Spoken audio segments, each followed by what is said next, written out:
Hello दोस्तों, welcome back to RJ Sharma YouTube channel, जहां पर हम एक्सेल और वीबीए के नए नए ट्रिक्स एक्सप्लोर करते हैं। मैं हूं आपका होस्ट रामजीवन, और आज के इस वीडियो में हम वीबीए के काफ़ी पावरफुल कॉन्सेप्ट को सीखने वाले हैं, जो कि है if condition with and operator. दोस्तों, अगर आप एक्सेल वीबीए में डेटा प्रोसेसिंग या डेटा ऑटोमेशन कर रहे हो, तो आप लॉजिकल ऑपरेटर जैसे इफ कंडीशन के साथ एंड का यूज़ करके आपके काम को और भी ज़्यादा पावरफुल और काफ़ी ज़्यादा एफिशिएंट भी बना सकते हो।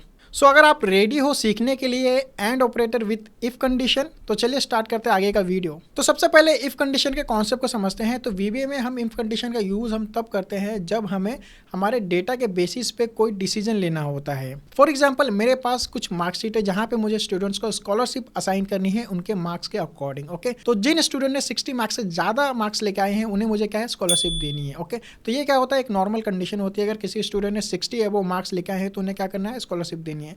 लेकिन एंड ऑपरेटर का यूज़ हम कम करेंगे जब हमारे पास मल्टीपल कंडीशन होती है। ओके, तो यहाँ पे क्राइटेरिया ये आ जाते हैं कि जो स्टूडेंट की एज 18 प्लस है और साथ ही उसने 60 के अबोव मार्क्स ऑब्टेन किए हैं, तो ही उसे स्कॉलरशिप मिलेगी। तो यहाँ पे क्या हमारे पास दो कंडीशन है, एक तो उसकी एज है और सेकंड उसके मार्क्स हैं। तो हमें क्या करना होगा, दोनों कंडीशन को मैच करना पड़ेगा, उसके अकॉर्डिंग हमें क्या करेंगे, उसे स्कॉलरशिप असाइन करेंगे। तो इसी चीज़ को हम क्या करते हैं, चलिए प्रैक्टिकल करके देखते हैं हमारे एक्सेल के अंदर। सो गाइस, जब हमें मल्टीपल कंडीशन को चेक करना होता है, तब हम क्या करते हैं, एंड ऑपरेटर का यूज़ करते हैं इफ कंडीशन के साथ वीबीए के अंदर। तो जहाँ पे क्या होता है कि जितने भी कंडीशंस हमारे पास, जितने भी क्राइटेरिया है, सभी का ट्रू होना ज़रूरी है, तो ही क्या होता है, हमें आउटपुट मिलता है। अदरवाइज क्या होता है, वो फॉल्स का आउटपुट पे चले जाता है। तो इफ के साथ एंड ऑपरेटर का यूज़ हम इसी कंडीशन में करते हैं जब हमारे पास मल्टीपल कंडीशन हो और सभी का ट्रू होना ज़रूरी है। तो जैसे कि यहाँ पे आप देख सकते हो, मैंने क्या किया कि यहाँ पे सिंपल सा कोड लिख के रखा हुआ है। तो मैं यहाँ पे अगर मैं जूम करूँ तो देखिए क्या है, इफ कंडीशन, और यहाँ पे देखिए एंड का पैरामीटर आपको देखने मिल रहा होगा। तो यहाँ पे जो एंड का पैरामीटर है, ये आ जाता है हमारी दोनों कंडीशन के बीच में। ओके, तो यहाँ पे एक मेरी कंडीशन ये है, कंडीशन 1, और दूसरी कंडीशन मेरी ये है, कंडीशन 2। और उसके बाद क्या है, सेम जो इफ का कंडीशन का कोड होता है, सेम कोड रहता है। If condition 1 and condition 2 then, अगर ये दोनों मीट होते तो क्या होता है, हमारा जो कोड होगा वो एग्जीक्यूट होगा। अदरवाइज आप क्या कर सकते हो, इसमें एल्स का भी यूज़ कर सकते हो, जहाँ पे हम क्या करेंगे, जो फॉल्स होगा, यानी जब क्राइटेरिया मैच नहीं होगी, दोनों में से एक भी क्राइटेरिया मैच नहीं होगी, तो क्या करेगा, वो फॉल्स के इस पे लेकर चला जाएगा। ओके, सबसे पहले हम क्या करते हैं, इसे सिंपल सा एक कोड लिख के समझते हैं। ओके, तो यहाँ पे मैं क्या करूँगा, एक सिंपल सा जो नंबर का कोड होता है उसको लिखूंगा। तो मैं क्या कर रहा हूँ, सब चेक नंबर्स। ओके, तो हम क्या करेंगे, सबसे पहले नंबर्स चेक करेंगे इफ कंडीशन के साथ। ओके, जिसमें हम एंड ऑपरेटर का भी यूज़ करने वाले हैं। अब यहाँ पे मैं क्या कर रहा हूँ, dim number 1 as integer. Okay, और दूसरा भी आप यहीं लिख सकते हो, जैसे मैं लिख रहा हूँ नंबर 2, ये नंबर 1 है मेरा, और यहाँ पे नंबर 2 को मैं क्या करूँगा, एज इंटीजर। तो आप इस तरीके से दो वेरिएबल को एक साथ डिक्लेयर कर सकते हो एक ही लाइन में। ओके, अब यहाँ पे देखिए मेरे पास क्या क्राइटेरिया है, मेरे पास दो नंबर है, एक क्या है, मेरा नंबर 1 है, तो जिसकी वैल्यू मैं लिख देता हूँ यहाँ पे फॉर एग्जाम्पल 10, और नंबर 2 है मेरे पास, और इसको मैं वैल्यू दे देता हूँ फॉर एग्जाम्पल 20। ओके, अब मेरे पास क्राइटेरिया क्या है कि कंडीशन मेरी कब ट्रू होगी, कंडीशन विल बी ट्रू। तो यहाँ पे अब मेरे पास कंडीशन क्या है, कंडीशन ये है कि जो नंबर 1 है वो 5 से ज़्यादा होना चाहिए, और जो नंबर 2 है वो 15 से ज़्यादा होना चाहिए, तो ही क्या होगा, मेरी कंडीशन जो है ट्रू होगी। तो उसको हम कोड में कैसे लिखेंगे, चलिए उसको देखते हैं। सबसे पहले हमें क्या करना है, इफ़, नॉर्मली हम किससे स्टार्ट करेंगे, इफ़। अब कंडीशन क्या है, नंबर 1, जो मेरा नंबर 1 है, शुड बी ग्रेटर देन किससे, 5। अब यहाँ पे हम क्या करेंगे, एंड यूज़ करेंगे, क्योंकि मेरे पास दो कंडीशन है, राइट। तो यहाँ पे मैं क्या करूँगा, नंबर 2 इज़ ग्रेटर देन 15। अगर ये ट्रू होता है, उसके बाद क्या करेंगे, देन लिखेंगे एज यूजल। अब उसके बाद अगर ये ट्रू होता है तो हमें कौन सा कोड रन करना है, तो हम क्या कर सकते हैं, मैसेज बॉक्स रन कर सकते हैं, मैसेज बॉक्स। उसमें क्या लिख देंगे, कंडीशन इज ट्रू। तो हम क्या करेंगे, यहाँ पे कंडीशन इज ट्रू लिख देंगे इस तरीके से, और हमारा कोड यहाँ पे क्या होगा, खत्म हो जाएगा। और हम लास्ट में क्या करेंगे, एंड इफ। अब यहाँ पे देखिए फॉल्स के लिए मेरे पास यहाँ पे कुछ रिक्वायरमेंट नहीं है, इसके लिए मैं यहाँ पे एल्स का यूज़ नहीं कर रहा हूँ। अगर आपके पास फॉल्स कंडीशन है तो वहाँ पे आप एल्स का भी यूज़ कर सकते हो। तो सिंपल से हमने क्या किया, इफ के साथ एंड ऑपरेटर का भी यूज़ किया। अब मैं इसे रन करूंगा तो क्या होगा, चलिए स्टेप बाय स्टेप रन करेंगे। तो हम क्या करें, F8 प्रेस कर रहा हूँ कीबोर्ड से, और यहाँ पे देखिए दोनों वेरिएबल आ गए, दोनों में वैल्यू असाइन हो गई 10 20। अब देखिए क्या करेगा, क्राइटेरिया चेक कर रहा है दोनों में। ओके, अब दोनों क्राइटेरिया मैच हो गई, क्योंकि यहाँ पे क्या है, मेरा नंबर 1 में वैल्यू क्या है, 10 है, और नंबर 2 में वैल्यू क्या है, 20 है। तो ये क्या हो रहा है, क्राइटेरिया मेरी मैच हो गई है, तो मेरे सामने मैसेज बॉक्स आ जाएगा, कंडीशन इज ट्रू। ओके, तो ये तो था सिंपल सा कि हम कैसे इफ के साथ एंड पैरामीटर का यूज करेंगे। ओके, अब देखिए मैंने यहाँ पे ना कुछ एग्जाम्पल लेके रखे हुए हैं एक्सेल के अंदर। तो यहाँ पे दिखा दूँ, मेरे पास एक एग्जाम्पल शीट 1 में है और दूसरा एग्जाम्पल शीट 2 में है। तो सबसे पहले दोनों को समझा देता हूँ कि दोनों है क्या, और दोनों में हम क्या करने वाले हैं, इफ और एंड का यूज़ करके आउटपुट निकालेंगे। अब मेरे पास देखिए यहाँ पे एक मार्क्स है, स्टूडेंट्स के मार्क्स है, स्टूडेंट है आकाश, उसकी एज 20 है और उसका मार्क्स है टोटल 70। अब इसे स्कॉलरशिप देना या नहीं देना है, उसके लिए देखिए नीचे क्राइटेरिया दिया गया है।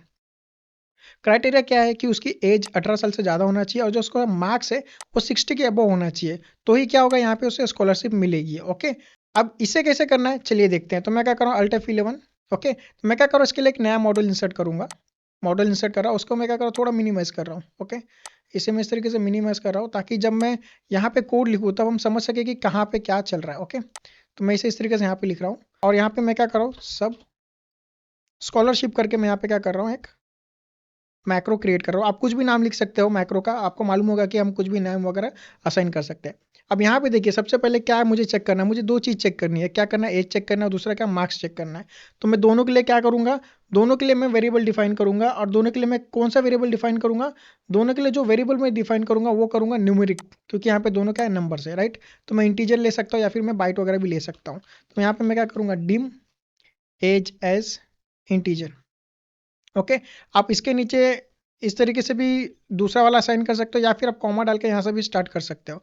तो मैं क्या कर रहा हूँ, इसके नीचे ले रहा हूँ marks. Okay, marks as integer. Okay, अब मेरी एज है कहाँ पे, एज मेरी देखिए कहाँ पे दी गई है, सी में, C2 में मेरी एज है और उसका मार्क्स का स्टूडेंट का डी में। तो यहाँ पे मैं क्या करूँगा, वैल्यू असाइन करूँगा। तो मैं क्या करूँगा, age is equal to sheet, कौन से शीट में है, शीट 1 में है, डॉट रेंज क्या है उसका, ये हमने स्टार्टिंग में कवर किया था कि कैसे हम रेंज वगैरह सेलेक्ट करेंगे। तो सी कॉलम में दूसरे रो में है मेरी वैल्यू, तो सी में दूसरा। Okay, dot value. तो इससे क्या होगा, उसको एज असाइन हो जाएगी। ओके, एज को वैल्यू असाइन हो जाएगी और उसके बाद क्या, मार्क्स का भी हम इसी तरीके से निकालेंगे। शीट 1 में हमारा क्या है, रेंज है, कौन सा रेंज है, D2। ओके, डी कॉलम में दूसरा रो। तो इस तरीके से मैं क्या कर रहा हूँ, यहाँ पे वैल्यू असाइन कर रहा हूँ। वैल्यू किसको असाइन कर रहा हूँ, एज और मार्क्स को, क्योंकि हमारा एज और मार्क्स कहाँ पे, यहाँ पे। तो हमें यही कंपेयर करना है ना कि आकाश के केस में हमें दोनों चेक करना है कि 20 उसका एज होना, 18 के ऊपर उसका एज होना चाहिए एंड जो उसका मार्क्स है 60 के ऊपर होगा, तो ही क्या होगा, वो स्कॉलरशिप के लिए एलिजिबल होगा। अब यहाँ पे देखिए कोड क्या लिखेंगे हम लिखेंगे if age is greater than और इक्वल टू 18। ओके, एंड दो कंडीशन है हमारे पास, एज भी उसका होना चाहिए और साथ ही क्या, मार्क्स भी होना चाहिए।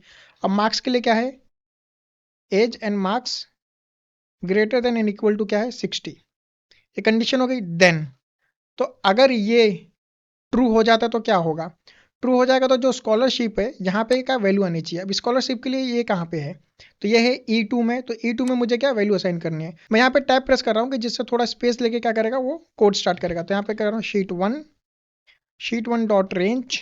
ओके, स्कॉलरशिप एलिजिबल है ये नहीं एलिजिबल है, ये मुझे कहाँ पे देना है, E2 में शो करना है। ओके, तो यहाँ पे मैं क्या कर रहा हूँ, E2 और यहाँ पे वैल्यू।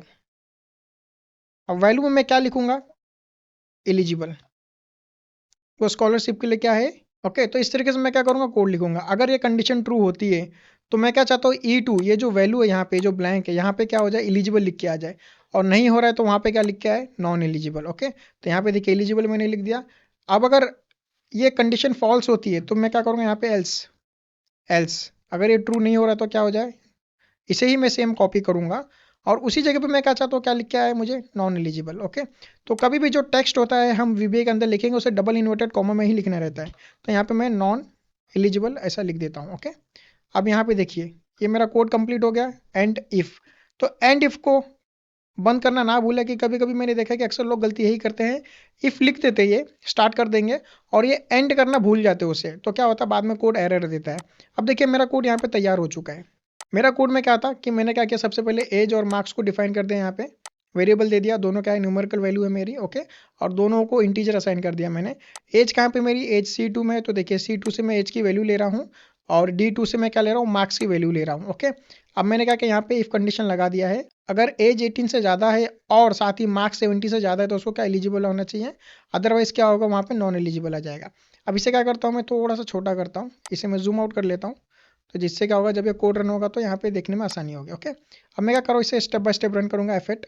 ओके, तो देखिए अभी तक हमारा कोड बराबर चल रहा है। एज पे वैल्यू आ गई है 20 आ गई है और यहाँ पे देखिए मार्क्स पे भी वैल्यू कितना 70 आ चुका है। अभी क्या कर रहा है, क्राइटेरिया चेक कर रहा है क्या एज और मार्क्स दोनों क्राइटेरिया मैच कर रहे हैं क्या। जी बिल्कुल, दोनों मैच कर लिया। अब देखिए यहाँ पे क्या होगा, यहाँ पे एलिजिबल लिख के आ जाएगा। देखिए यहाँ पे एलिजिबल आ गया और यहाँ पे क्या होगा, कोड मेरा खत्म हो गया। तो यहाँ पे मेरा कोड प्रॉपर वर्क कर रहा है। और फॉर एग्जांपल यहाँ पे मैं 50 कर देता हूँ, जो मार्क्स है उसको मैं 50 कर दे रहा हूँ, तो देखिए क्या होगा, ये रन होगा क्या। इसे F8 कर रहा हूँ मैं, इसे स्टॉप करता हूँ यहाँ पे और F8 से वापस इसको क्या कर रहा हूँ, स्टेप बाय स्टेप रन कर रहा हूँ। अब देखिए क्राइटेरिया मैच नहीं हुई, एज तो उसकी 18 के ऊपर है लेकिन जो मार्क्स है वो 60 के अंदर है, 60 से ज़्यादा नहीं है, तो क्या होगा, नॉन एलिजिबल, यहाँ पे नॉन एलिजिबल लिख के आ जाएगा। तो इस तरीके से हम क्या कर सकते हैं, इफ के साथ एंड ऑपरेटर का यूज कर सकते हैं। तो यहाँ पे देखिए मैंने क्या किया, यहाँ पे शीट 2 में आपके लिए एक प्रैक्टिस दे के रखा हुआ है, तो आप जाके यहाँ पे प्रैक्टिस कीजिए और वो जो कोड है वो आप मुझे बता सकते हैं कमेंट सेक्शन में कि आपने ये कोड लिखा है, और मैं आपको रिप्लाई करके बताऊंगा कि आपने सही कोड लिखा है या नहीं लिखा है। ओके, तो यहाँ पे देखिए मैंने क्या किया, 3 कंडीशन डाल दिया है। 3 कंडीशन है, एज है, एक्सपीरियंस और सैलरी है।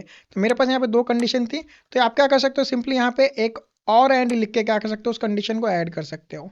ओके, वैसे तो इसका कोड मैं आपको दे दूंगा अभी इस सीट के अंदर, ये जो प्रैक्टिस शीट मैं आपके साथ शेयर करने वाला इसके अंदर आपको वो कोड मिल जाएगा जहाँ से आप कंपेयर भी कर सकते हो। बट मैं चाहूँगा कि आप इसकी प्रैक्टिस खुद से करिए। तो आज के चैप्टर में बस इतना ही, मैं मिलता हूँ आपसे नेक्स्ट चैप्टर में, तब तक के लिए टेक केयर, बाय बाय।